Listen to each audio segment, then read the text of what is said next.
Diamonds in my teeth, I got a lot of shine. Running up the number, that's a lot of crime. Try to take it from me, must be out your mind. I'm big time, lot of sun.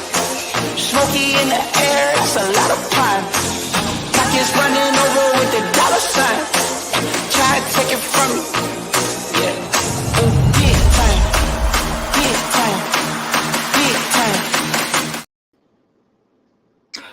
Welcome to episode 334 of Fourth and Jawn. I'm Gail Saunders here with Evan Hollywood Hearn, Mr. Primo in the building, and Mr. Damn Skippy himself, Hollis Thomas. We'd like to introduce you to Super Bowl week, Eagles, Chiefs. You might have heard of Super Bowl week. A lot of interviews are going on out there. You got a lot of beat reporters apologizing to Jalen Hurts. But, you know, at the end of the day, Super Bowl week is always a lot of drama, a lot of dumb questions. But at the end of the day, man, it's here. It's really real. And on Sunday, the game will be played. All the answers will be answered.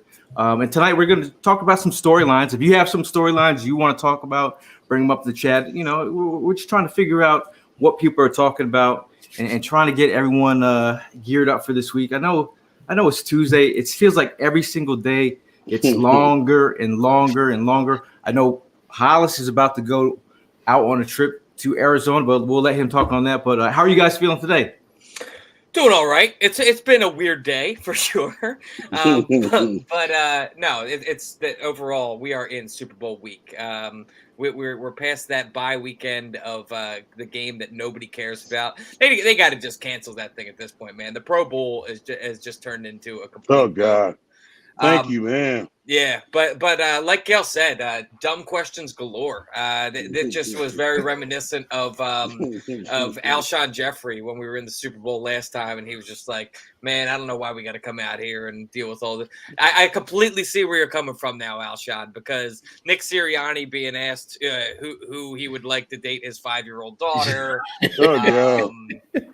What were some of the other? Oh, is this a must-win game? Yeah. Like we just came all the way out here for shits and giggles. It's apparently they just let anybody have a press credential. If they ever do, if you only knew. I only went through it one time, and it's the biggest sideshow known to man. I found myself back then. They still printed newspapers, so what I did was at my table, it was me and a truck driver. We were called Power. We dubbed the defensive units Power and Glory. We were Power because we came in on first and second down, and then Corey Simon and Darrell Walker came in for the Glory for the sack. So Power was sitting at the table with the USA Today, chilling, answering all types of silly ass questions, and they bring. And dude, the entire world comes down there, and it's the funniest thing that you ever want to see. It is entertaining, by the way, though. But I would have rather been playing baseball. We're 5 days away, man. I'm super excited. It definitely kicked in this afternoon because as I was driving home, there was a jacked up Jeep, all eagled out, man. And as soon as I ended up getting next to the dude, I pulled my window down and I'm beeping the horn and I'm like, let's go, let's fucking go. And then, you know what I mean? We're blowing the horns all down 42. So, the adrenaline definitely kicked in at that time. But look, man, just yesterday, the opening night on the media. Yeah, some of these media questions is just ridiculous, man. I guess they could go ahead. I guess I could look forward to next year, my son being 3, my daughter being 6, maybe I could just go ahead and throw them onto the floor and get them to ask some questions because I mean it's basically where it was at. I mean, especially the question about who would you let date your 5-year-old? Like, I don't even know where the hell that person was thinking. Like, where did you even get that question from? Like, it was mind blowing. Dude, it felt like TikTok influencers. Yeah, man. Like, I got in on media day, man. But look, I would have preferred to see Josh Ennis throw hands again. That's that cracked me up too. Our boys handled the question pretty much just plain and simple, man. Just like, you know what I mean, especially like that one reporter that was apologizing to jail and like he just stood his ground and was like, okay, dude, cool. You know what I mean? All right. Yeah. Just seeing that and you know, these guys are focused, man, and that's what I'm just so excited about. You see that picture of it was Nick Sirianni, Darius Slay, think Pat Mahomes, they were all on stage with the Lombardi Trophy. Yeah. And you just saw Darius Slay locked into it. It's like not taking his eyes off the prize. He wants it, man. He wants it. And we're 5 days away from making all that happen. So I'm excited. Super Bowl's here. Gail mentioned this is the time where all the answers are gonna, the questions that have been asked are now going to get answered on Sunday. So I mean, like, let's just go, man. I wish I could just hurry up and get here, but granted, this is the big game, but this isn't the only bowl I want to discuss in this podcast. Gail, I mean, you went down to the Senior Bowl, man. I know that's what I was about to say. I mean, we will be talking about trying to get the guys and girls that were together with us to chat it up, but it's because it's weird. Like I'm gonna be honest with being at the Senior Bowl, I'm like my head was on Super Bowl, and like anybody that saw me in the stadium with Eagles stuff on was like wanting to talk to Super Bowl. And so I was like, it was just a weird situation because I'm trying to scout, but I'm also thinking about the Super Bowl. It was a great opportunity. I saw a lot of prospects out there, not as stocked as last year. A lot of quarterbacks, didn't show up. Top talent didn't show up, but there were day 3 guys out there to be had. There's some depth pieces out there, but overall, food was good. Food was amazing. I had crawfish for the very first time. It was pretty amazing. I was trying to think, would Prime eat this stuff? Probably not. Not a chance. They call it a dirty lobster. It tasted. Prime won't eat clean lobster. He ain't dirty lobster. But everything else was good, man. Food was good. Food was amazing. Then I got back in the car, drove back up, and I'm here, man. Can you tell these people when you left for Alabama? You psycho. Right after the playoff game, got in the car. Literally. It's like, I didn't know that until you guys said that. I was like, wow, that is a man there. You know what? That's after a tailgate, after sitting through the game. I mean, me being out to Alabama. Yeah, me being at the game with Gail. I mean, Gail was actually trying to leave like mid-third. I wouldn't let him. Like, nah, dog. You're gonna stand here and we're gonna celebrate because we're going back to the Super Bowl. So you can stay right here. And he stayed. And then like it was probably maybe about 3 minutes left. He actually bounced after that. You know what I'm saying? And I still caught up with him, leaving the parking lot and all that stuff. So I was actually kind of curious I was trying to figure out a plan because I ended up seeing the game from home with some friends. And but after the game, I mean, the city was electric, and I was trying to figure out what your guys' plan was. I figured that you would be out down in South Philly getting some content and whatnot. I wanted to link back up, and then I didn't hear back from you. Lo and behold, Gail is probably in Tennessee by the time I texted you. Yeah, I'm coming around the mountain. I'm gonna be honest with you, Evan. I think I'm gonna save that for when we actually win the bowl, man. No, that's fair. Yeah, I mean, when you live in the city and it's literally partying 2 blocks from where you live, what am I gonna do? Not go check it out? Like, well, Ev, it's kind of funny you mentioned that. I came back from Wildwood, and I got her just in time, the fourth quarter, as things were winding down. Right. So I went over to my favorite watering hole. I won't mention where that is. And as I was going over there, I noticed there was a bunch of police cars in the back of the parking lot. Now that really did deter me because I felt like they were going to be just there to make sure the crowd was cool. Yeah, security. But the police tanks. I was like, and then all I heard as I was pulled in was people honking their horn like EAGLES. I was like, yeah. So I came back to my humble abode and I had a couple of drinks and came straight on back home, and I watched things from my window and from my TV, and I made the right choice. And if you looked at everything on the news, it was nuts out there. I made a big mistake that I will not be making this coming Sunday, where we won the game. I was ready to take the streets, and I was so caught up in watching the game that I didn't realize that my phone was on like 7%. Oh, way to go. So I got out on the street, realized that. I was like, actually, I'm going to go watch the Cincinnati game for like a half hour while this phone charges, and then I'll come back out. Yeah, you have plenty of time. Shout out to Antony. He says, I saw him outside the pro shop, and he was trying to get that NFC Championship hat. He says he got his championship hat. I mean, did you guys Tonio? Did y'all also see the new Eagle Media jackets for Media Day? Man, or how are we feeling the Super Bowl merch? Absolutely. So far? Oh, hell yeah. Absolutely. Looks great. So good. The colors are fire. You know what I mean? And you know me, and you know us when it comes to merch, man. The colors are fire. I got your hat here. Give me a minute. I'll go ahead and grab it so I can go ahead and show everybody here. But the colors to this year's Super Bowl, tremendous, man. So I mean, I'm looking to go ahead and get that merch. Can we address the elephant in the room real quick? Why the fuck is QB1 at your house right now when he's supposed to be in Arizona? He's relaxing, bro. You know what I'm saying? Like, yo, he's the spotlight. Wow. He's the spotlight. So I'm gonna go ahead and tell you the story about this. Today I dipped off at lunch to go to my favorite spot in Witztown, Cowtown, and I was looking for Super Bowl merch. Well, for some reason, it's not popping off like I thought it would be. So I'm walking by. I see this sitting there, and I'm like going to the gentleman. I'm like, sir, how much is that going for? He said, $20 is yours. No hesitate. Yeah, no hesitation. That's easy. No hesitation. Easy there you peasy. go, sir. Let me get that. I went and threw that baby back in the trunk. Yo, and here he is, man. Dude, that definitely wasn't even for sale. That was just some display thing that guy made $20 off of. I don't care. I think they're selling them for $45 at Party City, I think. No, last week before the NFC Championship, before I ended up catching up with you guys, the guy wanted to sell it to me for $120. I laughed at him like it's So, not that you know who you're talking to? You know who we talking to?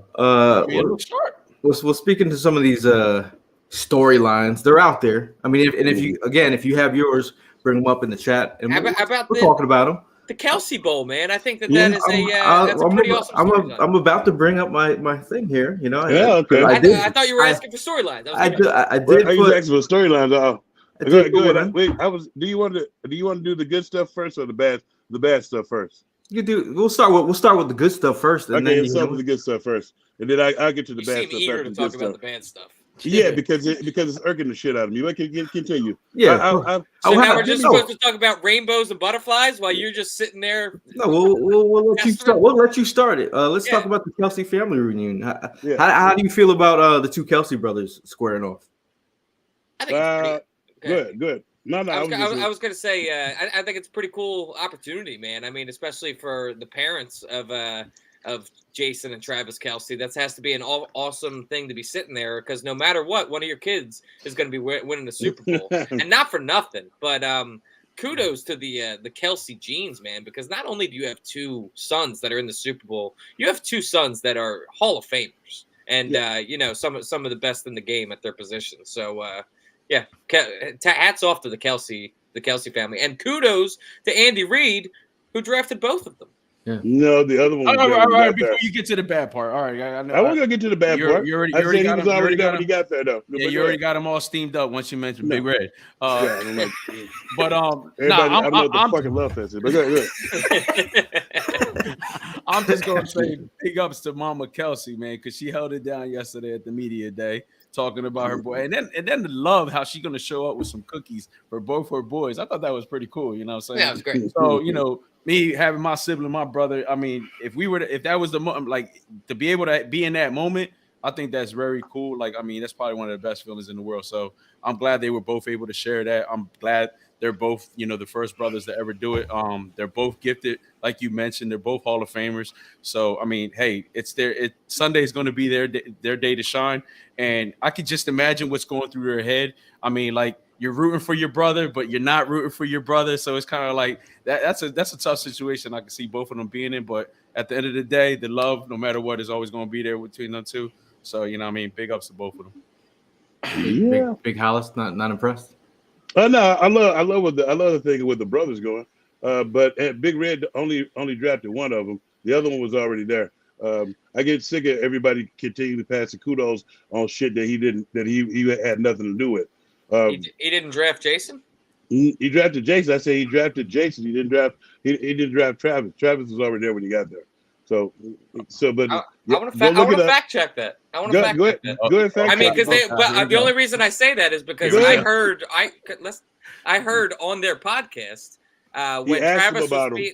when Kelsey was being drafted, he said he passed the phone to Jason, and Andy asked him, "Is your brother going to fuck this up?" And then Jason said he said no, and then he handed the phone back to Travis. Well, you just were adamant about the fact that it didn't happen. It probably did happen though. Huh? I don't think it did happen though. I like the hat though. I do like the Kelsey reunion. No, we're fact checking that one. Well, fact check it there, Dick Cheney. I thought you were gonna do that anyway. Well, if I was the Kelsey pops in the building, I would think I would walk around like this sack is all pro, man. So I'm making all pro kids left and right. I'd feel pretty good about myself. I think Kelsey's mom, I think she should be in line for a Chunky Soup commercial. I think I don't know why she doesn't have one. She should. She should. The funniest thing about this is everybody's talking about the pedigree and the football. So what about them being two good guys? No trouble on either one of their part. Being good human beings in general. It's like it's like we often walk around with guys who do great things on the football field and are assholes off the field. What about raising two real good guys who are productive members of society? I commend them for that and being Hall of Fame. I feel like they both are first ballot Hall of Famers personally. I agree. And I think they're gonna try to fuck over him, but I've seen worse. But we have a Cozy Bryant in the comments says he dapped up Travis Kelsey after the home opener, blackout drunk after riding the mechanical bull. That was awkward. The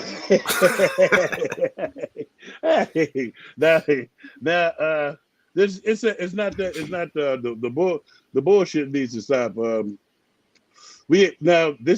Our team. We kicked ass all the way to the playoffs, and they keep throwing the microphone in front of the people who ask we kick face to ask them about our team. And I was like, what the hell do you think? One dude talking about we got lucky. How the fuck do you get lucky? 31-7 is not luck, Brian.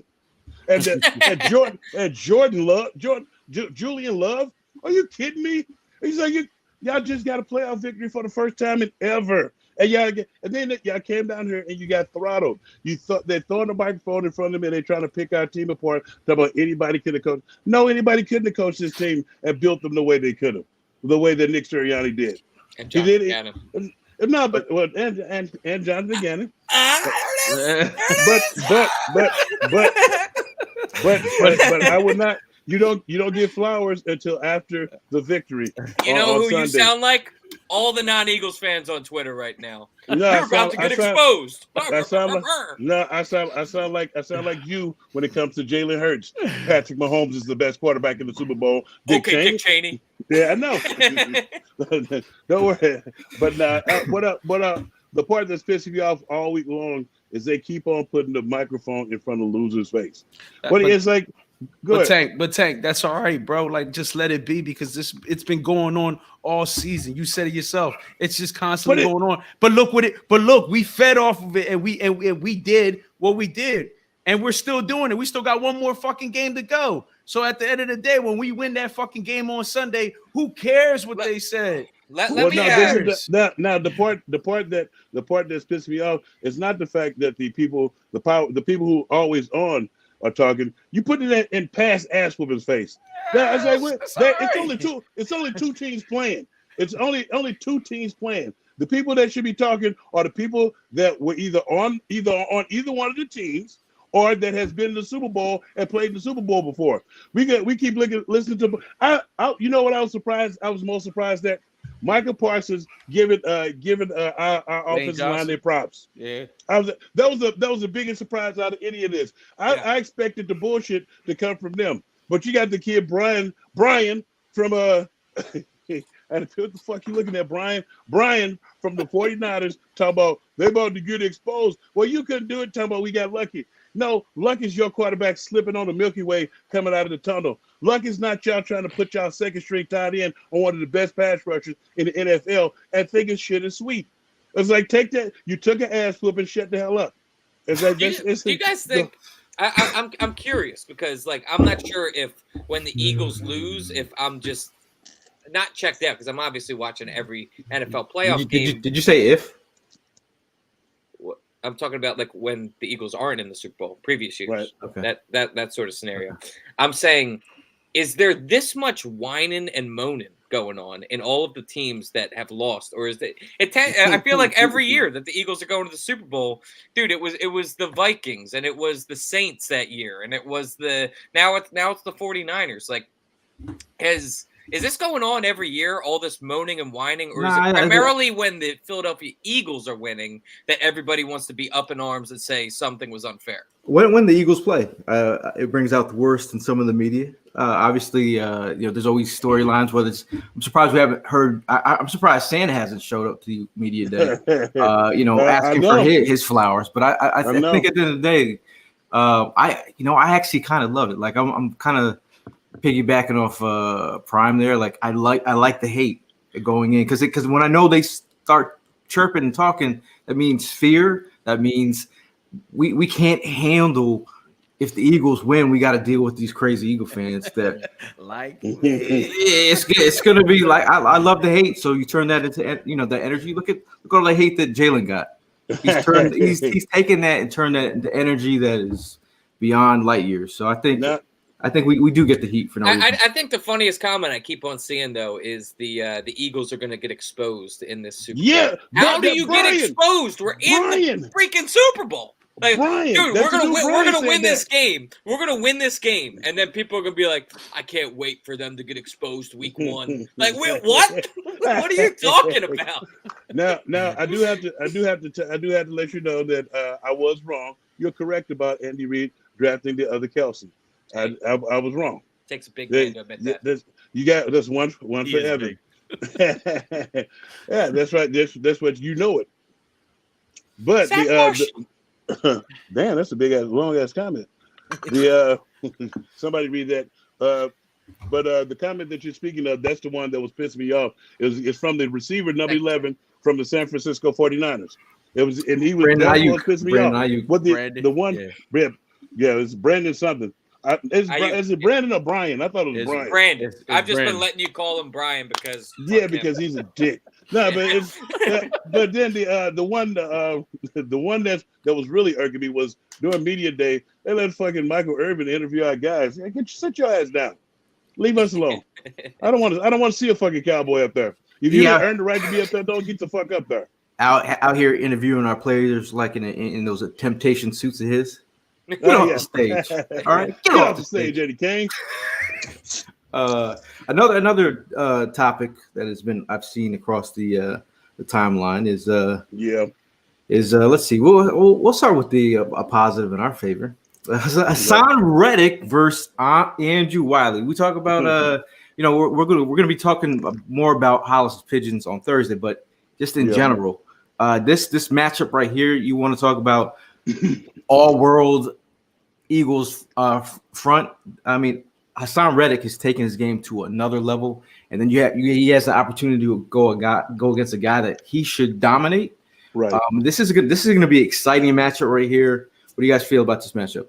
I want to talk about, I mean, obviously we could talk about how dominant Hassan Reddick has been this year as a pass rusher. He's been one of the best players in the league. I think one of the coolest things about it, though, is how he's a hometown guy, man. Yeah. The fact that he's in this, like we went to the Super Bowl last time. We had Corey Clement from Glassboro, grew up as an Eagles fan, and he got to be a part of one of the most memorable plays in Eagles history in the Philly special.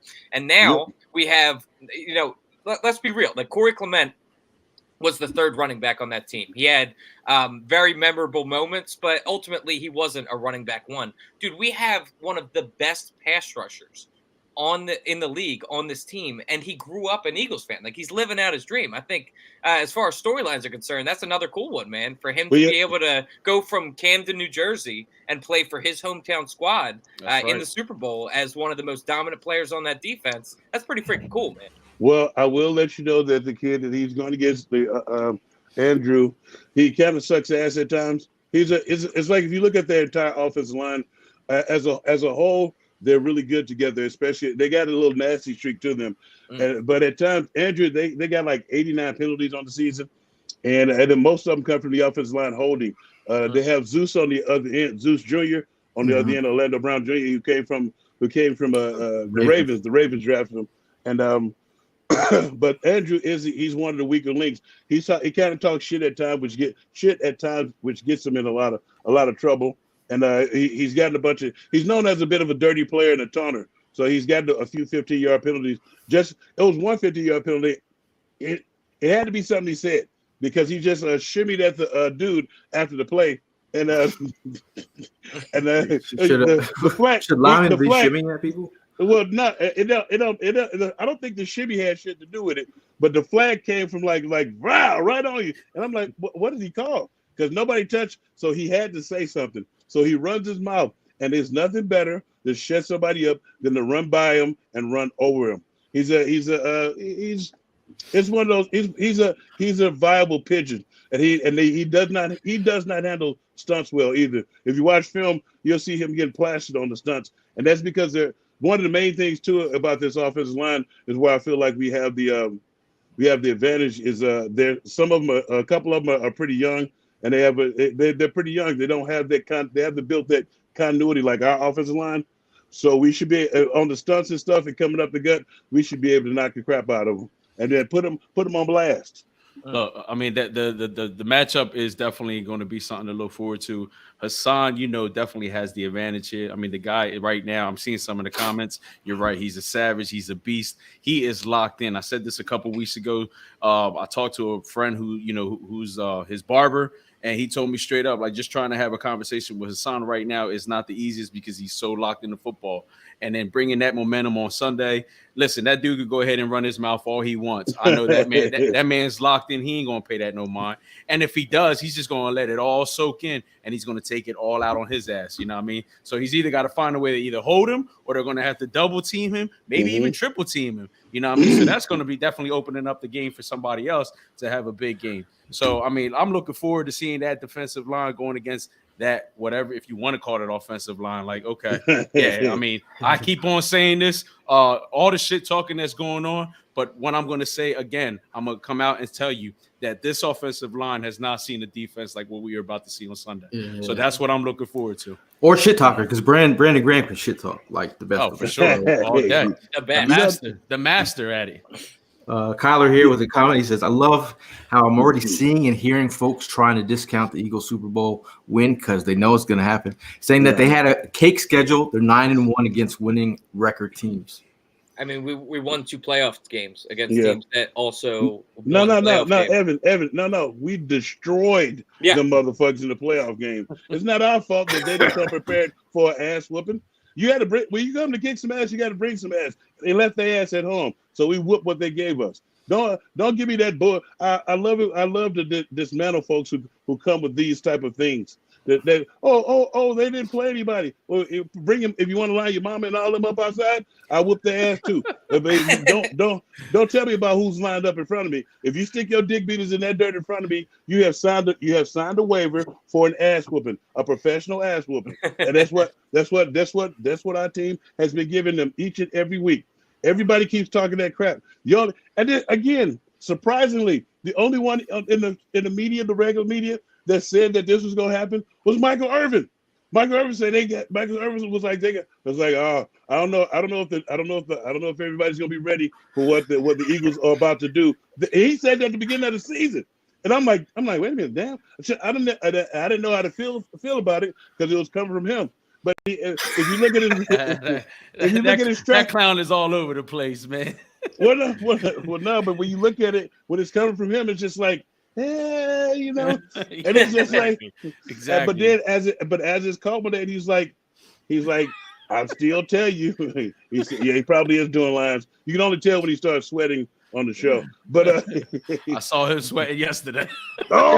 He's always sweating, man. I saw him sweating yesterday, man. I want to go back to the shit talking with BG, man. Again, we said it. He's like the master. He's the man when it comes to. I love the fact that he don't never mention names though. He's always calling somebody out by their number 9, by their number, and I love it. Like, I'm gonna be on that shoulder all day, eh? Yo, listen, seeing the clips from the NFC Championship game between him and what's his name? The fucking Kittles. Like Kittles was like a little kid, like, no, please don't hurt me. Oh no, hurt me. He was like, yo, he wasn't even paying him no mind. Like, He yo, wants I'm smoke. coming for that ass, regardless. You know what I mean? Yeah, no, Like, you know. Kittle was trying to make a joke about He it. was. Like, nah, Yo, I'm lighting you up, bro. Yeah, Like, you don't get BG it. was serious, bro, and I love it. I can't wait to hear That's the sound effects that are going to be coming out of this game. Like, I know he's going to be all over that field talking shit. That's why that man needs to be in an Eagles jersey until the day he retires. Oh my god, I agree, man. Talk to 100%. him. Now, this storyline has been on the timeline a lot. Eagles defense. We just said it here on the pod. Eagles defense is different than anything Mahomes has seen this year. Exactly. And again, this is, you know, as I'm walking through the Senior Bowl, walking around, you bump into analysts that you love their work, and they start talking to you about the Eagles. And the majority of people that came up to me, they were like, couldn't stop talking about the Eagles front and how deep they were, and the amount of weapons they have up front, and the fact that they think trench wise the Eagles should win this game. They should be able to run the ball, control the clock, and get after the quarterback. But is this true? Eagles defense is different than anything Mahomes has seen. This is a different Eagles defense than I've ever seen, let alone Mahomes, man. Like I said, this was the number one pass defense in the league for a long time. That's due to lockdown corners and an elite defensive line rotation that's able to get pressure on the quarterback right away. I think that I have had the belief that the Eagles were the best defense in the league all year long. Absolutely. So I am 100% willing to say, yes, Mahomes hasn't seen anything like that this year. Yeah, I mean, look, I grew up into the 90s defense. I mean, I was around seeing that defense, one of the best Hollises defense of the world. Well, I'm just saying, in my time, the 90s defense was serious. Randall Cunningham didn't have that all-around team like we got today. So, I mean, like, this defense is definitely going to be one to be talked about. Yesterday, I was watching the meme, how they kept on talking about Baltimore's back-in-the-day defense, Pittsburgh's back-in-the-day defense, Chicago's back-in-the-day defense. I can't wait till after Sunday. This defense is definitely going to be put into that category because this defense has been unbelievable since week one. I got to ask Hollis. You had to put this defense. All we need is 5 sacks to pass the 85 Bears. Now, Hollis, I want to ask you this question. I mean, you've seen a lot of Eagles fronts. Overall, can you agree with Bob's comment? This is the best D line ever that you've seen. Yeah. I mean, that's what right now. Yeah, you have to agree with that because it comes in waves. The only one that I could match it to is when they had Clyde Simmons, Reggie White, Andy Harmon, Jerome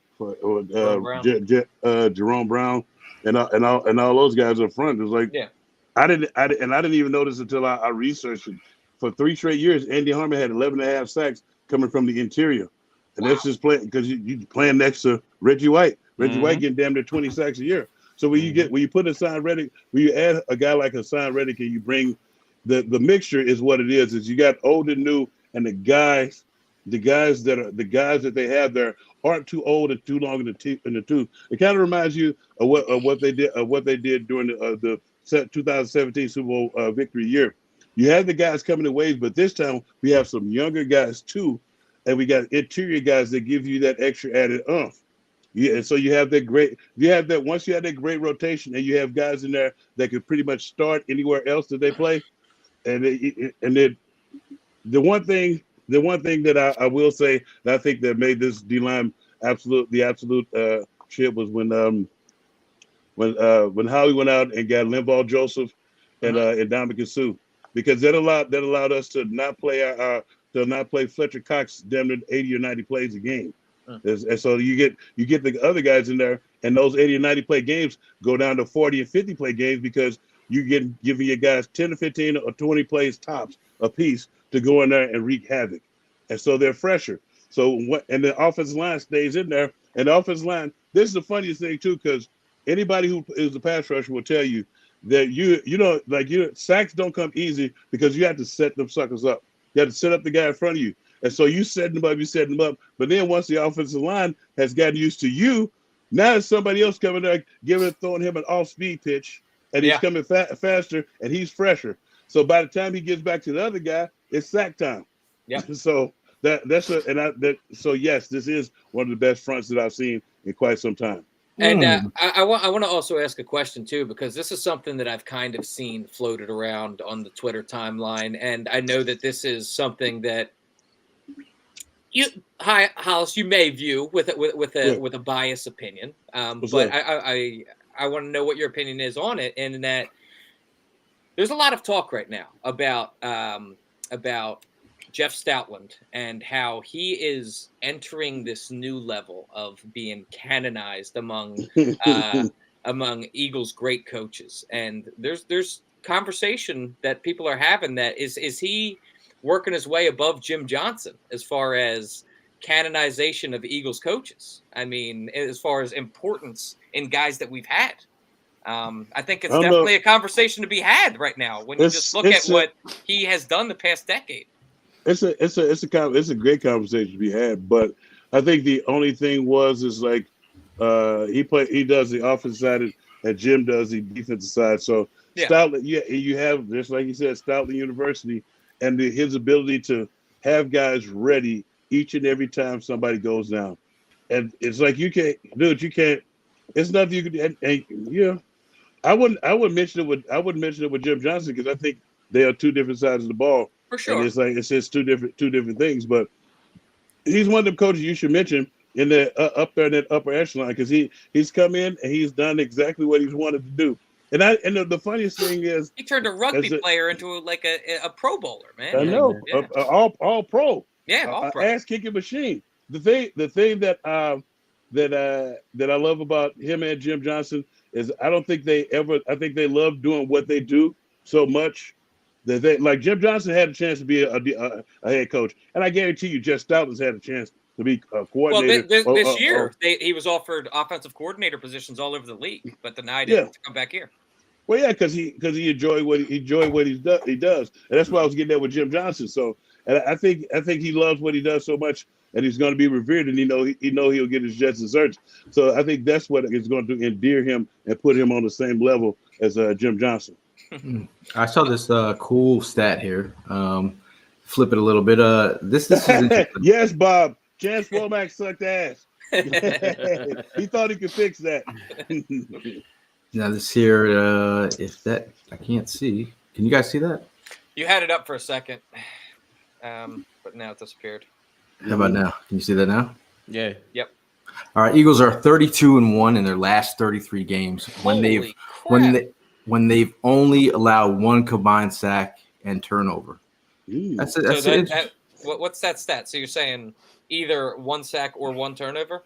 Is what they've allowed? A combined sack and a turnover. So I mean, if the Eagles protect the ball, man, and do what they do, the way they've been playing lights out, man. Like again, if this team doesn't don't cause their own turnovers, I think they should be okay, man. I think they should be okay. It's one of the things that a lot of people are talking about with the defense and the defensive line is we watched those other people and they sacked Patrick Mahomes twice. I think our guys are a little bit more active than the guys that they just played against and the other guys they played. They've only given up like 26 sacks this year, and I think it's mainly due to the way that Patrick Mahomes normally could move. With him nursing that high ankle sprain, that ain't nothing to play with. So kudos to him for even trying that last one. But I think hitting him more and putting him on notice, Chad Henne ain't gonna get it done. It's like I think once we hit him a few times and the guys that we have put him on notice that it's gonna be like that all day, he's gonna be a different quarterback because he's gonna start having that clock that he doesn't normally have in his head. When you hit any quarterback time and time again and you're all around him every time he gets ready to throw the ball, then he has that clock in his head. He's getting rid of the ball and he's looking back to the people who've hit him the most. And once he has that clock in his head, here comes the picks, here comes the turnovers, here comes the fumbles. It's just the way it is. That's the order of business. So I think what? I was going to say, what do you guys view as a more important task to do? Getting to Patrick Mahomes and sacking him, or taking Travis Kelsey out of the game? Taking Travis Kelsey out of the game for me. Well, you know what? I think a lot of people are forgetting that we got Kazir White, and and the people don't know where we got Kazir White from. We got Kazir White from the Chargers, who played against him twice a year, and Kazir White used to fare decently against him. And if you notice, we haven't had the same trouble versus the tight ends since we've got the kid this year. So I think that was in them thinking down the line, that was one of our Achilles' heels last year for our defenses, like letting tight ends get all over us. So I think him and CJ is going to handle that. I was just gonna say, but like we're talking about how this is the best defense that Patrick Mahomes has faced so far. I would also argue that this is the best tight end that Kazir White and CJ Gardner-Johnson have seen this year as well. Yeah, but you got to remember Kazir White used to face Travis Kelsey twice a year before he got here. That's true. So they're familiar. They're familiar foes. So it'll be some stuff that he'll be able to pass on and help out on that coverage. But to answer the question, I think it's better to affect Patrick Mahomes, because who's got to get Travis Kelsey the ball? Yeah. I'm going Patrick Mahomes. I think when you touch Mahomes and put him in a situation and make him feel uncomfortable, that's where he might start seeing. Start seeing ghosts after getting hit at certain times. He's not the same Mahomes as the middle of the season. Obviously, he's at an MVP season, but I think with this high ankle sprain, there's still going to be some effects from it. I don't think he's going to be as mobile as he's been over certain parts of the season. But I think the way that we're getting after, I mean, again, you just look at Hassan Reddick, man. Like if you sneeze or just have a damn near thought for half a second, Hassan Reddick is in your lap. Mm-hmm. That's at the end of the day. I mean, having him be a shook one is the way to go. Do you think that Hassan Reddick is a good dark horse for MVP of this game? I saw he was sitting at plus 3,400 right now. Have you ever seen them lyrics from Hassan Reddick shook ones? Speak the wrong words, man, and you will get touched. You can put your whole army against my team, and I guarantee you it'll be your very last time breathing. You put $50 on Hassan Reddick to win the MVP. That's a nice $1,700 payout right there. Man. You're quite the degenerate. I like it. Y'all get any bets on this game? Are you on that level? No, this tends to be the actual only game that I bet on all exactly year long. Right here. Yep. Coin flip and all that stuff. I do all the coin toss and all. Hopefully not us. I saw there was a call into the radio yesterday that I heard the last 8 winners of the coin toss lost the game. Oh man, what is that? I don't know. I just work here. I'm just here so I won't get fined. So real talk. I mean, there's one of us on this podcast is actually going out to the Super Bowl. Actually, going into the Super Bowl. That's big news, man. Big news. Whatever do you mean? Big seats, and big news. Well, whatever do you mean? Yeah, man. I'm going out with Philly Sports Trips. We're gonna be at McFadden's. We got the little Q&A at the hotel, and we'll be at Sedona at the Hilton there with myself and Seth Joyner and another surprise special guest. It should be a stone cold group. And then after the tailgate, I'm gonna take Doug. Is my buddy Doug? He wants me to go in the game with him and Wilbert Montgomery. So Doug Peterson. No, Doug. My boy Doug. Just my boy Doug. You don't know Doug. I don't think Doug Peters is gonna. I probably see him on Saturday night. A wealth of mine with the oh dear Lord. Yeah. Hopefully they're already there. Interesting. Shout out to Adrian. Welcome for joining the show. Seth Joyner going to be all caps. I can't wait to hear what he has to say. Uncle Seth is always hyped. Let's see. We got another talking point here. Let's see the Chiefs running backs versus the Eagles linebackers. Where do you guys stand on that? Well, seeing as they had the highest rusher one is got 800 some yards, and the next leading rusher is Patrick Mahomes. Everybody's been they're talking about the young kid that they got out of I want to say the University of Rutgers. Pacheco. He's pretty. I think he's pretty good, but I think I think we should be able to put him on notice. Knock his dick in the dirt real quick. I mean, because if you look at some of the games, they lost 3 times this year. The 3 times they lost, they didn't really fare that. He didn't really fare that well, and they had to pass. They had to pass way more than they wanted to, and the team and the other teams knew it, so they were able to take them out the game. So I'm looking. That's what kind of game I'm looking for us to shut him down and to cut down those little passing lanes and to shut down that the screen game. Yeah, you got to give respect to Pacheco and McKinnon. I mean, they've had a great year on the AFC side. But now that you're going up against best NFC team in the league, look, man, I don't see that happen. I think these guys are going to go ahead and shut it down. We have Kazir White. We have TJ Edwards. I mean, shit, it'd be nice to even see the Kobe Dean get up in there a couple plays. You know, he's going to be itching to. I know. And that's just the thing, man. That's a good problem that we have. We have the linebackers now. Linebackers, we asked for that in the beginning of the season. We got it. And look, the outcome, it's great. We're in the Super Bowl now. Yep. So I think we're going to be fine in that category. I think those running backs are going to get checked by our linebackers. They're going to keep them in check. We're going to be fine, man. And so, I mean, you take away that game, you take away Kelsey. Yo, Mahomes is going to have a long day, man. So, I mean, hey, I think the game plan is definitely in our favor.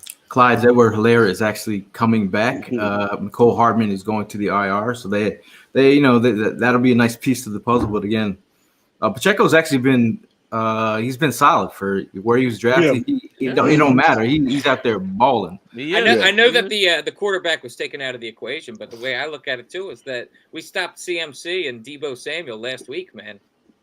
I view CMC as a much more talented player than Pacheco or any of those guys. Absolutely. Yeah, but you know the weird thing too is it's like the one thing I was looking at is everybody's just talking about our defense and their offense, and nobody's really talking about the Chiefs' defense. Mm-hmm. Mm-hmm. And when you don't get that notoriety, you start to take that shit personal. So it's gonna be interesting. The most interesting part of the game is gonna be our offense. To me, it's gonna be our offense versus their defense, because their defense is gonna come in there pissed off. Mm-hmm. Because our defense has got all the accolades, our defense is getting all the shine, and so when they come in there, they're going to come in there pissed off, trying to shut us down. We need to kick that out of them, like we kicked the way San Francisco was the number 1 defense that we faced versus the run, and we ran the ball down their throat. So that's the one thing that I want to see coming out is our offense coming out there out with a purpose to whoop ass and take names. That's it. Go ahead. I was going to say, I think one way our offense could kick ass is pretty much what they've been doing all year. Do you guys think that the Eagles put up 30 like they have been all year long? I think they put up 30. That's a victory, bro. Yeah, I think they put up 30 plus. Yep. I don't. It's like I don't personally. It's like what the part I'm talking about the disrespect for their defense. That's only going to last in the first quarter. That's going to be their drilling for the first quarter. But they have some holes. I fully expect Steve Spagnuolo, their defensive coordinator, to fuck this up. Rack Shack is asking you, Tank, do you think the Eagles should go with a 5-man front to seal the run and screen game? Nah, I think they should keep doing what they're doing. It's like they have Hassan Reddick out there in case they want to kick down to an actual 5-man front, and I think they keep disguising it like that because then it puts their young center on notice that you don't know if he's playing linebacker or if he's on the line. So if you don't count him, guess who's in the backfield untouched? because and I like the way the disguise is coming, because you put a Hassan Reddick in there as a linebacker, but then you kick the line over into a Navajo front, a bear style front, and you put him on the edge, and now you got 5-on-5, which makes it a single team for everybody. So it's great the way they did that last game. No, we have stat here. Chiefs screen game versus the Eagles front 7.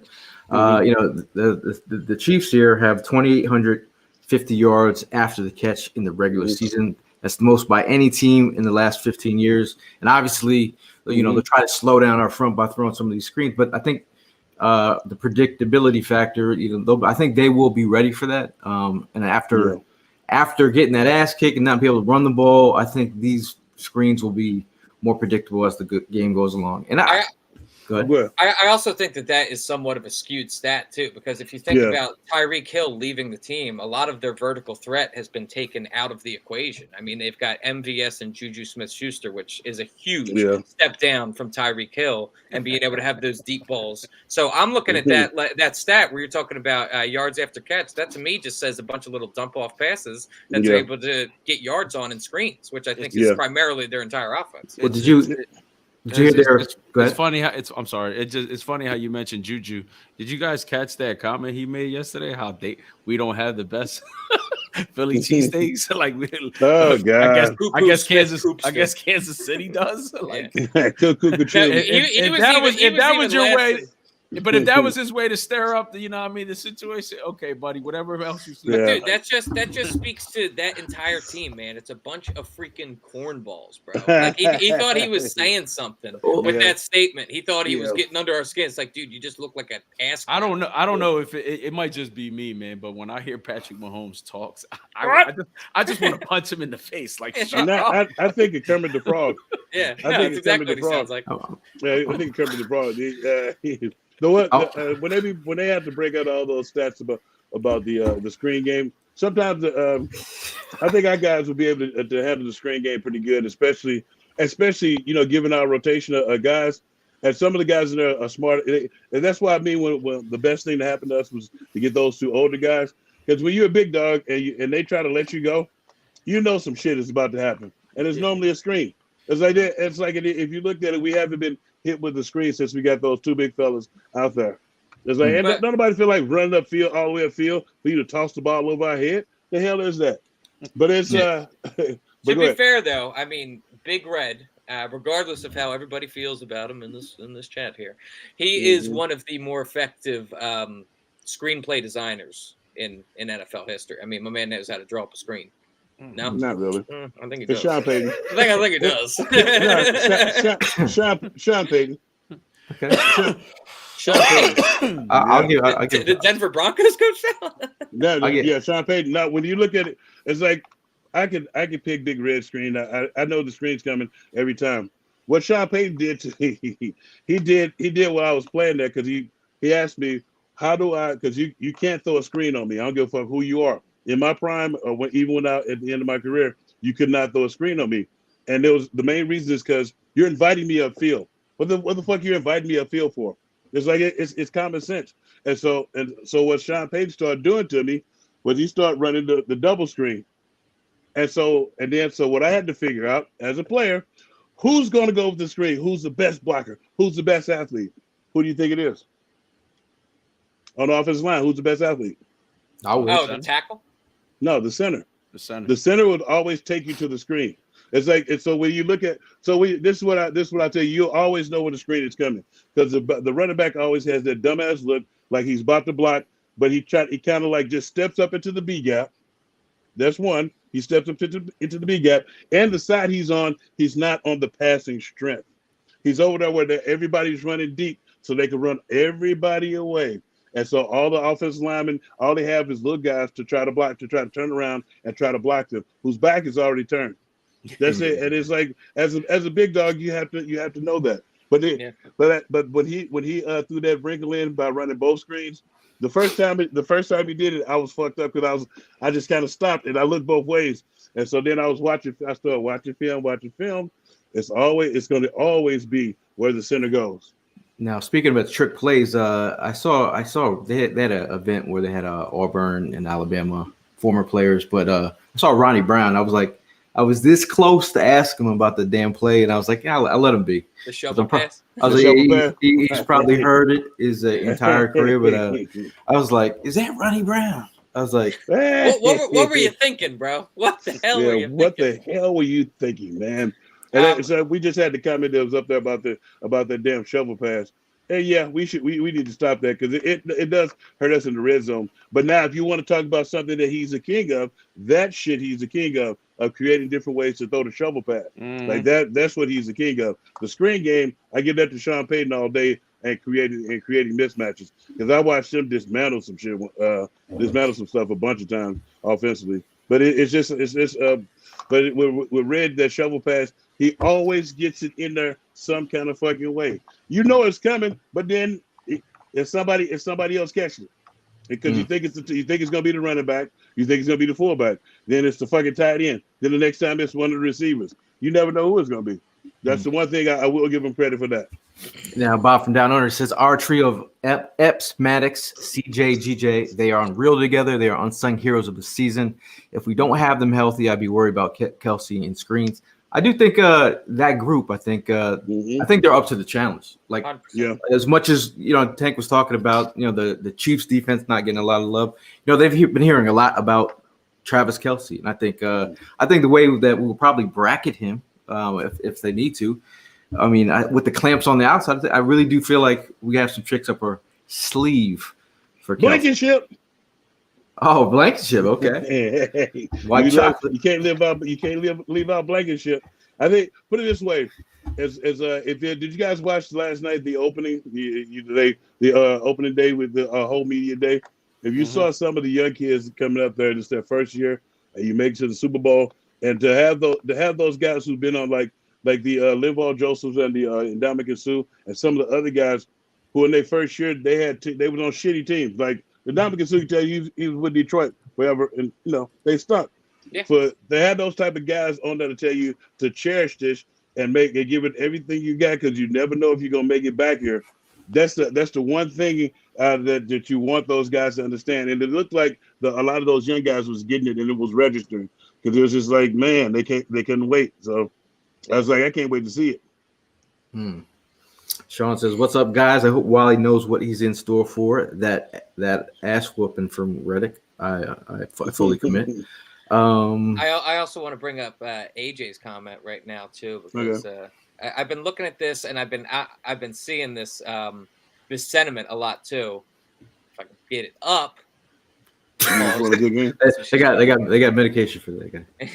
AJ out here saying we just want to see a good game. I got to tell you. Disagree. I want this game to be over like by halftime, like all the other games. I want a blowout. I want the national media, everyone else that's watching outside of Philadelphia, to be bored by halftime. That's what I want. I want to stomp on them. I want to be all over the place, just talking shit. I just want to have everything that's in my drafts on Twitter right now, just be able to hit send in the third quarter. That's what I got them lined up. Evan, I got them lined up. Not only that, Ev, it's like I want them to have to look for and search for shit to talk about other than the ass whooping that is being put before them. Oh, well, if they didn't blow them out, they would have gotten exposed. I can't wait. Yeah, 49er fans, Giants fans, Cowboy fans. It's a cupcake schedule. Anybody else that wants to get up in there. Super Bowl. See, I want to be by in the third quarter where you start doing dances. You see everyone's like everyone is unison. I think that's the vibe. Yeah, I don't need to be stressed out. I've been stressed out. I don't need a good game. Yeah, that's a fucking good game, man. Sorry, AJ.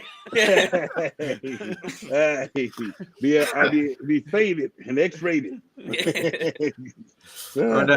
Talk about a player on the Eagles that hasn't been talked about enough going into this Super Bowl week. A player who has not been talked about enough. Miles Sanders, a great one. I like that one. It's going to be one of those. This is the one where we. I feel like he's going to set the table. Like I was telling you out in the playoffs, how he set the table in both those playoff games. Like run the ball down their throat, and then giving them a dose of the other two guys. Because it's like when the other two guys come in there, it's like, damn, that ain't Miles. It's like, no, it's not. It's like, but it's like he's going to set the table. And this is like where I feel like he's going to show the entire world. Everybody's been shortchanging him. So,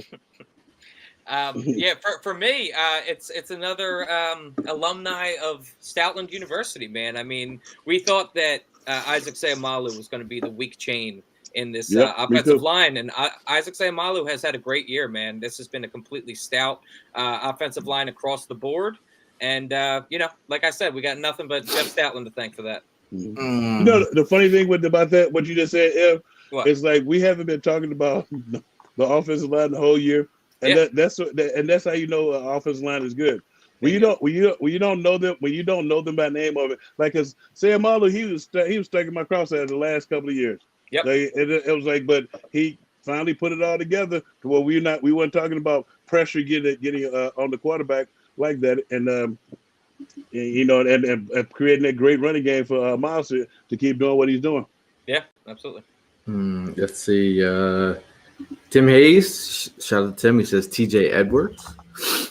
TJ Edwards has just been a level of consistency that you like to see. Yeah. Again, I'm talking about a guy who we thought was a 2-down thumper early in his career. Now he's all over the field. A guy I obviously pissed off.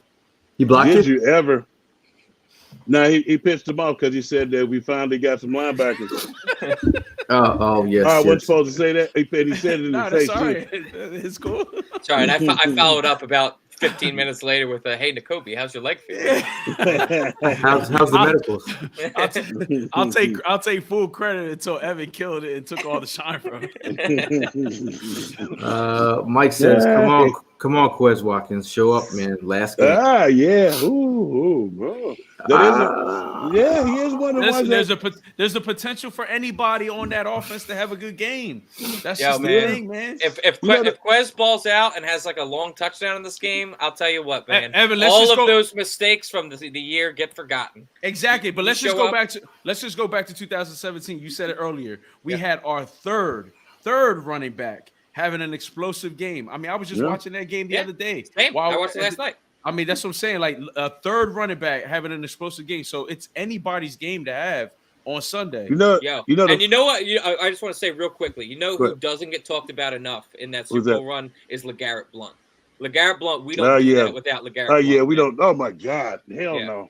It's like the funniest thing too is like I can see Quez getting off. It's one particular reason why, because I know Steve Spagnuolo. He's a knucklehead. He's hard headed. So I guarantee you, we're going to get Quez Watkins on one of the big goofy ass linebackers running behind on the switch up, and it's going to look funny as fuck because it's going to look like he's not being covered at all. I've seen it in this. I watch this team all the time, and every time they get beat on a big play, is because he left a linebacker in there and thought that he could run with the receiver, and it didn't work.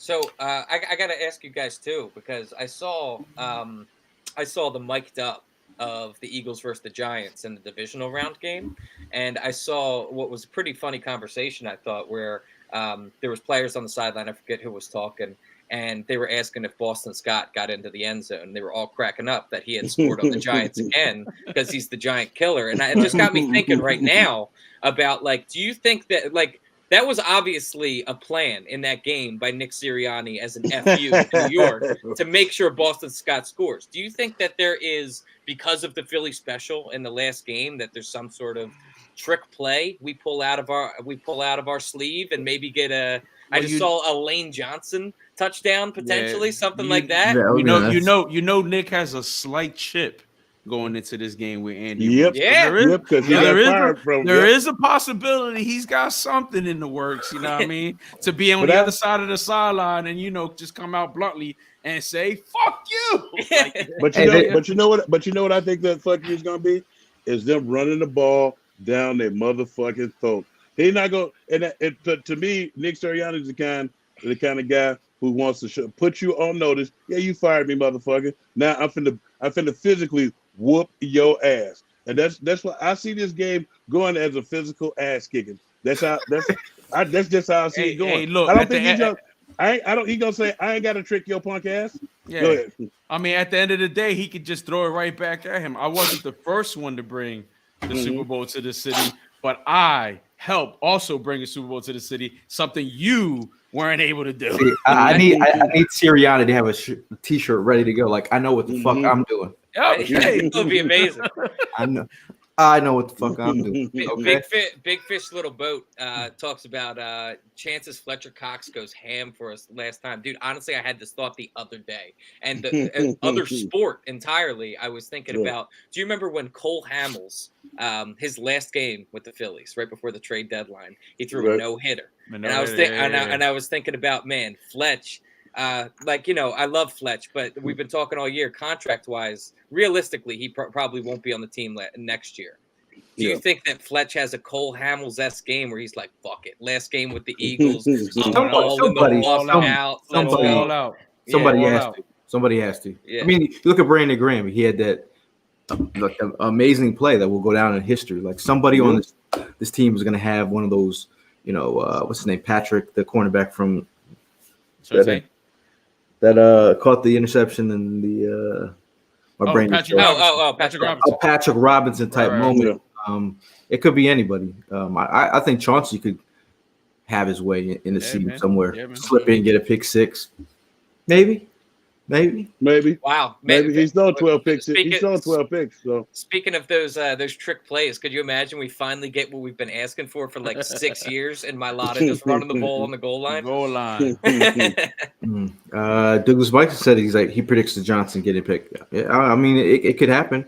I think he's gonna get it on one of the robbers on one of the robbers. Bob from Down Under has a question for you, Tank. He says, "What did you see Gannon do differently in the playoffs so far?" I think he created different one-on-one matchups this time. A lot of times he would just leave the 4-man front up there. I love what he did with the he shifted. He did what we used to do to the when San Francisco was going to come out with max protection. That's why they kept the tight end in. Normally we have been staying down inside of the tight end and letting them double team our two interior guys and not creating the one-on-one. On that particular play, you saw Hassan Reddick kick out to the outside edge of the tight end to create a one-on-one matchup. That was we used to call Jim Johnson used to call that formation timber because they were because us blitzing so much, even though Jonathan Gannon doesn't blitz, us blitzing so much, they were trying to block up everybody. So we would kick you out over the tight end and you move the defensive tackle out a little bit to create the one-on-one. And that was the one thing that I liked about that. It's like when you look at it, when him creating those one-on-one matchups so that they can win. Bro, we're winning Sunday. And you know why? Because Tank just said, I love what that man did. That man just said, I love what that man did. The growth is serious. That flower done bloomed. Holy shit! It's the couples counseling. Me and Tank have been attending, man. We've been working on our differences. The one thing that I'll admit when he's doing stuff right, but I will give it to him when he's wrong. But it's like, he's been doing right throughout the playoffs. He's been handling business, even with Vic Fangio going to the Dolphins. Oh, true, very true. No, but he's is that officially locked in? I didn't see that. He's the highest paid coordinator in the NFL right now. No way. So that means Gannon's coming back. Yeah, that means Gannon's already said he's coming back whether you like it or you don't like it. Was he talking to you? Honestly, I like that.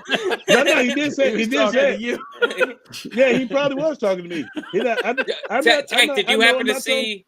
Did you see the video of him in the Jeep before the Niners? That was awesome, dude. Yeah, Gannon gained some major points in my book for that one, dude. We're gonna effing gut them.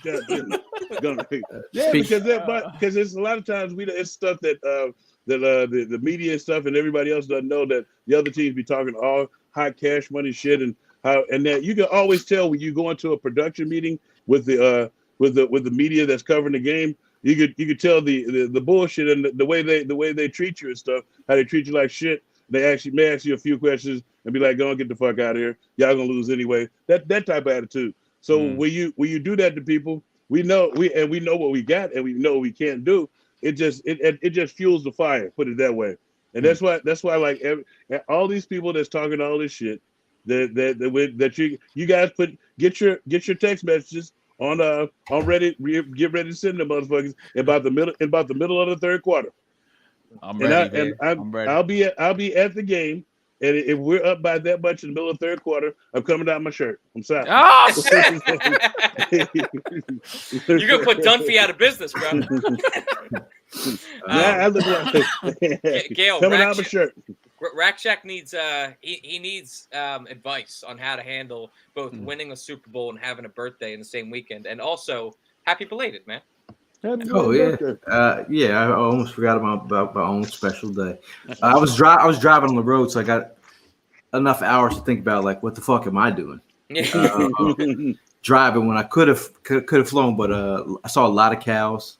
Had a lot of good time to think about good memories. But overall, a birthday in the Super Bowl, I think that was the most stressful day of my life because I was It's either thinking, going to be the best or worst birthday of your. it could be the worst birthday ever or the most kick-ass birthday ever, and it became the most electrifying event in my entire life. I was out there. I still have all the footage. I haven't shared it. One day I watched it on the plane with you. We'll make a documentary out of it or something. But it was just every single moment of that day, whether it was, just somebody just thrown up on the ground, and everything was beautiful because it all came up into you've seen all these people, thousands of people walking on Broad Street. You can't recreate that event. You can't recreate Evan. Like we lost Evan, we couldn't find him. We couldn't call anyone. Evan's phone is dead. And he shows up hours later. Cut eye, blood on his face. He's just having the time of his life. And like, it's just crazy, man. It's crazy. But I did have ice cream cake. Had a birthday ice cream cake. That is cool. That is a tradition that I always had. Did you stop at like a Denny's or something in Tennessee to get yourself an ice cream cake? I did. When I got home, Gotcha. I actually went to Peyton Manning's bar. How was that? It was all right. It was cool. Drinks are kind of pricey. Yeah, I sent Take a picture. yeah, of Reggie White. They have Reggie White on the wall. There's no Derek Barnett sightings. No. Just only greats. Can't get right. Yeah, can't get right. He's about to have 2 rings. Yeah, 2, count them, 2. Yeah, man. You know the one thing is like I went to when you said the drinks were pricey, everything was pricey. I went to what's his Archie Manning's bar down in New Orleans, and everything was real pricey, all the food and everything. I was like, damn. I was like, it's lucky this is free though. it was price. And when you said it was pricey, I was like, wow. In Tennessee too. It's like $20 for like a whiskey drink. I was like $20. That's Tennessee. That's out of the frugal gang limit right there. No man. And it's right on the college campus, sort of. So it's like These are college kids paying the University of Tennessee. It's right there. Like the Mannings practically own half that damn strip over there. But I was the oldest freshman in the bar. Shout out to my cousin who took me out with all the college students. I was like, okay. I was giving career advice. I was trying to be big. Mentor Gail never stops. Mentor. Oh, look at this guy with the. He's teasing you guys. Oh no, this is Gail's, man. This is his birthday gift. Oh man, you know what I mean? Oh, a little something for the mentor. Nice. Ooh, that's swanky. Yeah, man. I mean, like I said, the merch for this year is pretty neat. Yeah, I like that. Yeah, this thing's sitting out pretty good. The only thing that's just irking me is the way the eagle. He's got to get a little bit more slant in there, but that's just me. All right. No, you're right because it's like you love your eagle to be exactly. in attack mode. Be a slant. You know why? Because you want it in attack mode. Yeah, you know what I mean. But other than that, it's a fresh hat. So I mean, it's waiting for you, big dog. You didn't get one? Nah, I told you. Is that too flashy for you? Me. Prime is too flashy for Prime. Yeah, I'm not. That's cool. This part is killing me. I can't do it. I can't do it. No, I can't do it. So when you get it, just bang it down so that Yeah, I gotta rock it that way. Now I'm waiting for the I'm giving it some time. I'm waiting for the fittest to come in this weekend. Hopefully they'll come. But if not, and I'll be copping a snapback with the 57 logo on the side. I already got the jersey, but I'm not gonna go ahead. I'm not bringing out my gear for Sunday. It's already on standby, bro. Ready to go. Yeah, boy. Let's see. Shout out to who is that? Andrew said that his wife's birthday is on Sunday. Oh, hey, okay. she's got a nice present coming her way. Yeah, I mean, that's a great feeling, man. You can't beat that birthday victory, birthday anniversary, Super Bowl birthday anniversary. I'm like, I'll take awesome. that. Unlike Brett Meyer, the kicker. Cowboy kicker. Brett Meyer. Okay. The cowboy kicker who kept missing all the extra points and stuff. Oh, I know. Now, Jason says, whose jersey are y'all rocking on Sunday, breaking out the full Super Bowl? Jason, we're on the same wavelength, bro. I'm going to be wearing my Foles. Tank, you wearing your jersey? Now I'm gonna probably just have on some Eagle gear. Kelly Green. I sure as yeah, hell won't be wearing Sidney Jones again. Oh God, no. I don't know what you were thinking when you did that. I wasn't. I may rock my damn Skippy T-shirt because I know we're gonna win. Okay, I like that. Prime, what are you rocking on? I'm rocking a Jalen Hurts jersey. Oh, the new one? A new one, yes, sir. The gray one? Cool. The gray one? yes, sir. Nice.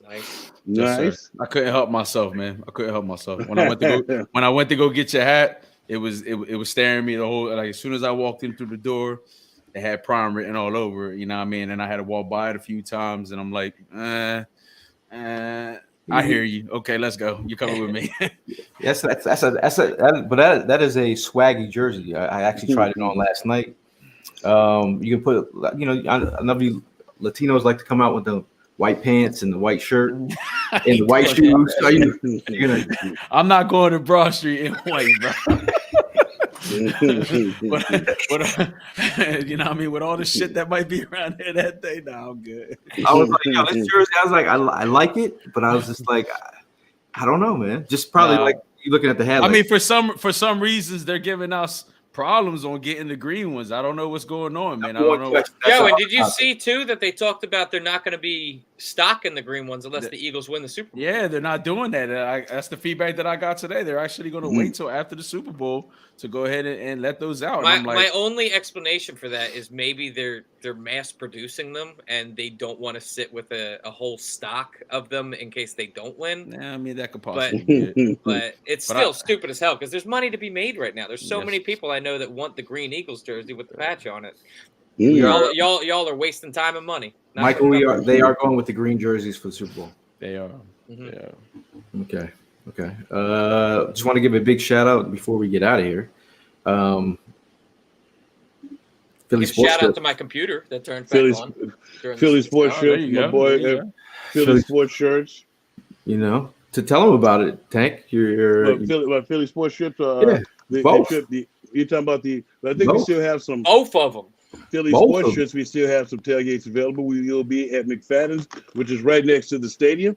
I forgot what time, but go to phillysportstrips.com and check us out. We'll be down there. We'll be there in Sedonia, and it's a bunch of activities that should be listed on there. But you can find all of that at phillysportstrips.com. If you're looking for my damn Skippy T-shirt, go on Philly Sports Shirts. Drew is waiting for you, waiting for your beck and call. It's both T-shirts and pullovers. I talked to Drew today about you guys, and my people at Wooden Indian. What's up, everybody? To Dan and the people who provide us with cigars. To some of the tailgates, you guys have been privy to some of their cigars. Super Dave and Dan, and what else? Pete and Bob from up at the coast. I won't be in Wildwood, but they watching us. They keeping us intact. He's the one who told me that I was wrong about the Travis Kelsey. I was wrong about the Travis Kelsey thing. Pete, my boy Pete, Bob, and Brian. And Jim I like up Pete. there like at the Pete. coast 98.7 FM. And my people at Wildwoods. I'll be back up there soon. It's a great time up there. If you're ever up there, try the Hero beer. It has a whisper of cinnamon. It's delicious. Changed my life. Shout out to RJ, my former college teammate. Solid tight end. He said, come all the way from Connecticut to your Super Bowl watch party. He's ready to rip it up and celebrate Epic Night. I get everybody's ready. I think everybody's ready. I think everybody's ready for an Epic Night. Well, I'll be there this time. I'll see you guys videos. Hey, we want you to go live if you're at the. You want me to go live from the game? When you're at the Super Bowl. Okay, I'm gonna go live from my seat after I stop sweating. With your shirt on. Bring the towel. First of all, Prime, I don't like your tone about with my shirt on. I don't either, Tank, honestly. I was like, obviously, I was gonna do it with my shirt on. I didn't want to make everybody sick before they start eating. See? But I just didn't like your tone. It's like wait, what? No, but I will go live. I didn't even think about that. I'll go live from the seat. I think we all going live, bro. Well, now the funniest thing was the first time I went the first time when the only time I went to the Super Bowl, I thought the coolest thing was the kickoff. I was like standing there waiting on the kickoff, waiting on X to kick the ball off, and all the flash bulbs. I don't think it'll be the same. It'll never be the same like that again because of the cell phone now. But it's like all the flash bulbs. It was like poof, poof, poof, poof, poof, poof, poof. But it's like all the way around the stadium like a wave. And dude, I still, if you see, I still get goosebumps thinking about that very moment, dude. It was if you're looking for an awesome time, anything, that's the one thing that I will always remember. That first kickoff in Super Bowl with all those flash bulbs going off, dude. It was legendary. It's like you can't recreate that either. And it was like that's the one thing between that and having training camp at Lehigh. That's the one thing I think the players now are missing. Because I don't know if you guys heard my montage on missing training camp at Lehigh, because that's how you endear yourself with the fans as they watch you get your ass kicked in training camp or win a lot. You know, and then they feel like you know each other. You've been through some stuff. Yeah, Lehigh was an amazing experience, man. That was one I will not forget. I actually saw Tank out there doing this thing. He had the wet S-curl at the time. Hey! That was all natural, juices and berries, baby. Just let your soul glow, looking oh so silky smooth. I have an interesting little fun fact for you guys if you want to take a stab. I mean, we're gonna have. I know that this isn't nothing to do with the game. We're gonna have Rihanna as the halftime show. Can you guys tell me who the first big time performance was in a Super Bowl halftime show? Because the first. I'm not going to tell you which Super Bowl it was, but the first several years it was like high school bands, that sort of thing as the halftime show because they hadn't gotten the TV contracts yet, so they didn't have the big money things. Who was the first big performance in the Super Bowl halftime show? Big time performance? Probably, I was going to say Aerosmith. Aerosmith? It was Super Bowl 22 in 1988. Chubby Checker and the Rockettes were the first big-time Super Bowl show. Yeah, we had Michael Jackson in the comps, a lot of MJ, Prince, Whitney Houston, Soul Glow. Chubby Checker. That was Hollis's haircut. So Glow. that was back in the day when I didn't have a sunroof. Oh man! It's the farewell tour. Mother Nature, and Father Times wins all the time. So we will have a show on Thursday, but damn Skippy, we just want to kick it with you just to get the juices flowing. Obviously, there's a lot of talk going on there. A lot of I'm seeing a lot of people's videos, and I'm getting FOMO from not being in AZ. But hey, you got to rep. Like when I'm out there repping, y'all got to rep. Shout out to Tim. He's been enjoying the festivities with his family. Kincaid and Nadia, they've been there for the past 2 days, and they're definitely enjoying the. We're gonna have to rely on Hollis's timeline. So. I saw Pat Gallen from CBS snap a pic of Tim and Jen. And I was like, I saw him from behind right away. I was like, that's definitely Tim. They keep on picking on those two. Talking about the divided family. It was his daughter, honestly. Her hair that was the dead giveaway. No, I'll start Friday morning with the journey down with putting stuff on my timeline. So I'll try to get you guys there in the moment so you can smell the alcohol. Love it. Smelling like whiskey. So with that being said, last word before we get out of here. We'll start with you, Mr. Tank, Mr. I'm going to the Super Bowl. Damn, Skippy. My last word this week is today. I'll be here Thursday. Hope I have all my pigeons and stuff, and my final breakdown of the Kansas City Chiefs. It's a couple more games I want to look at. So before we put a bow on this, before I give everybody, he keeps asking me about what do I think we're going to throttle them. I just got to look at this last couple of games. I look at the games that they lost, but then I look at the games right after it that they won. It's like, so I just want to. It's one thing I want to check out because they get a lot of penalties and stuff, especially on the front. And I just want to check out the guy Andrew. I've been breaking him down, and I was checking out the moves that would kill him the worst. The interior guys, I feel like the bull rushes and swims and just kind of running those guys over because they're soft as cotton. But on the edge, you got to be more crafty because he's the one who took the gem out of JJ Watt's donut one year. Like the kid Andrew, that's why I say he's a tough motherfucker. That's like, but JJ Watt came in there, was talking shit and trying to run him over, and he was up to the task, but he was a little bit younger than him. It's just one more tape. I just want to look at this, and I'll have that whole pigeon breakdown, and go Birds. It's dude, this is a joyous time. It doesn't come around all the time. Where you're the only football city left, one of the only football cities left that has something to look forward to. Fuck everybody else. Period. Primo, last word. Oh man, like I said, 5 days away, man. I'm super excited. But you see, this man right here, he's been talking about rent is due every single week. Well, you know what? On Sunday, he's cashing in, bro. He's gonna get you know what I mean? He's collecting his rent. His rent money's coming. That man's gonna go ahead and definitely explode. Really, really happy for him. He's come a long way. And he's, he deserves to be there. I'm ready to see these guys go to work. I'm ready to celebrate. I'm ready to meet you guys, all of you guys out on Broad Street on Sunday night. You know what I'm saying? So let's just get going. Be safe. You know what I mean? Let's just get ready. Get hyped because it's getting closer and closer. I know I'm there. I'm ready to go. Let's go. Go Birds. It was just 5 years ago that Doug Peterson stood on the Art Museum steps and said, this is the new norm. And in typical Philadelphia fashion, we took the unconventional route. It was ugly. It was there were some points where we lost hope.